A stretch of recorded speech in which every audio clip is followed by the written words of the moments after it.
আসসালামু আলাইকুম রহমতুল্লাহ বারাকাতু। আশা করি সবাই ভালো আছেন, আমিও আলহামদুলিল্লাহ ভালো আছি। তো আজকে আমাদের আমি প্রথম শ্রেণীতে ক্লাস করতে আসছি। তো আজকে ক্লাসে আমি আপনাদের সাথে একটা বিশেষ কিছু নিয়ে আলোচনা করব। আমাদের শিক্ষার্থীদের যারা ক্লাস ওয়ানে তারা খুবই ছোট হয়, 6 বছর অথবা 7 বছর এরকমই হয়। তো তাদেরকে আমরা যদি বাড়ি কাজ, আমরা যেমন প্রথমত নাম ডাকি, তারপর হচ্ছে বাড়ি কাজ। যখন আমরা তাদেরকে বাড়ি কাজ দিই তখন আমাদের একটা জিনিস মাথায় রাখতে হবে, তাদেরকে আমরা এমনিতে নিজের ইচ্ছে মতো বাড়ি কাজগুলো দিয়ে দিলে হবে না। তো এখানে তাদেরকে এমনভাবে বাড়ি কাজগুলো দিতে হবে হাতের লেখার জন্য, যেমন বাংলা, ইংলিশ, এর পাশাপাশি গণিত আমাদের রয়েছে। তো আমরা যখন বাংলা বাড়ির কাজ দিব তখন আমাদের সুন্দরভাবে তাদেরকে মার্জিন টেনে সুন্দরভাবে তাদের নামগুলো যেন লিখতে পারে সেভাবে আমাদের খাতা পরিমার্জিত করে আমাদের সেই খাতাটা তাদের দিতে হবে। দিলেই তারা বাড়িতে নিজে নিজে হোক অথবা কারো সাহায্য নিয়ে হোক বাড়ির কাজটা আমাদের লিখে দিতে পারবে এবং সে তার হাতের লেখা ডেভেলপ করতে পারবে। তো আমি একটা বিষয় আপনাদের দেখাচ্ছি, যেমন আমি এখানে দেখতে পাচ্ছেন, আসলে আপনারা আসলে দেখতে পাচ্ছেন এখানে আমি প্রথমে উপরে এখানে একটা তারিখ দিছি, আজকের তারিখ। যখন আমি আজকে আমার ক্লাসটা নিচ্ছি তখন এই তারিখটা আমি দিলাম, দেওয়ার পরে এইভাবে এখন তাদেরকে এমনভাবে ফাঁকা করে করে আমি 4টা লেখা দিলাম। কিন্তু এমনিতে লেখাটা বেশি হয়ে যায়, তবু আমি একটু আপনাদের দেখানোর জন্য আমি এই লেখাটা দিলাম। তো এইভাবে লিখে আমাকে কি করতে হবে এবং খাতায় মার্জিন টেনে দিতে হবে, যেন প্রত্যেকটা শব্দ আলাদা আলাদাভাবে আমরা মার্জিন টেনে দিব। তো আমি এখানে মার্জিন টেনে দিচ্ছি।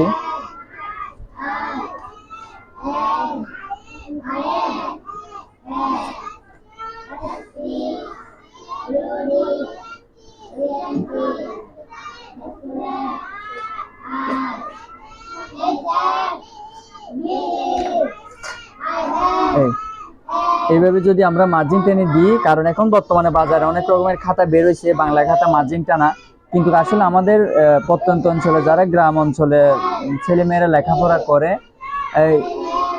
এইরকম দাগ টানা খাতাগুলো তারা পায় না। তারা শহর অঞ্চলে যারা পড়ে তারা এই খাতাগুলো পেয়ে থাকে। তো আমাদের কি করতে হবে, আমাদের যারা গ্রাম অঞ্চল, আমরা যারা শিক্ষকতা করছি এবং বর্তমানেও করতেছি, তো আমাদের এইভাবে আমাদের দাগ টেনে বাচ্চাদের যদি আমরা একটু যদি আমরা সহমর্মী তাদের প্রতি, তাহলে বাচ্চারা অনেক দূরে এগিয়ে যাবে এবং তাদের হাতের লেখা সুন্দর করতে পারবে। তো আমি আজ বাংলা হাতের লেখাটা দেখাইলাম, তো আশা করি সবাই বুঝতে পারছেন। তো আপনাদের ছেলে মেয়েদেরও, আপনারা তো অনেকে ইউটিউবের মধ্যে আপনাদের অনেক সময়টা ইউটিউবে কাটাই ফেলেন। তো আমার যদি ভিডিওটা আপনারা পেয়ে থাকেন অবশ্যই আপনারা লাইক, কমেন্ট এবং শেয়ার করবেন। আর এর পাশাপাশি আপনাদের বাচ্চাদের হাতের লেখার জন্য এই কাজটি অবশ্যই আপনারা করবেন। আরেকটা কথা বলি, সেটা হচ্ছে খুব গুরুত্বপূর্ণ কথা, আমরা যারা বলি যে আমার ছেলে স্কুলে যাচ্ছে আসছে, সে রেগুলার প্রতিনিয়তই আমাদের টিচাররাই শিখাই সবকিছু শিখাই ফেলতেছে, এটা কিন্তু আসলে না। তো একটা বাচ্চাকে তার মানসিক শক্তি, মানসিক বিকাশ জাগ্রত করার জন্য তো মূল পয়েন্ট হচ্ছে তার বাবা মা এবং এরপরে হচ্ছে শিক্ষক। তো শিক্ষকে যে প্রাতিষ্ঠানিকভাবে যে কয়েক ঘন্টা সময় দিবে বাচ্চাকে, যতটুকু পারে তারা চেষ্টা করে তার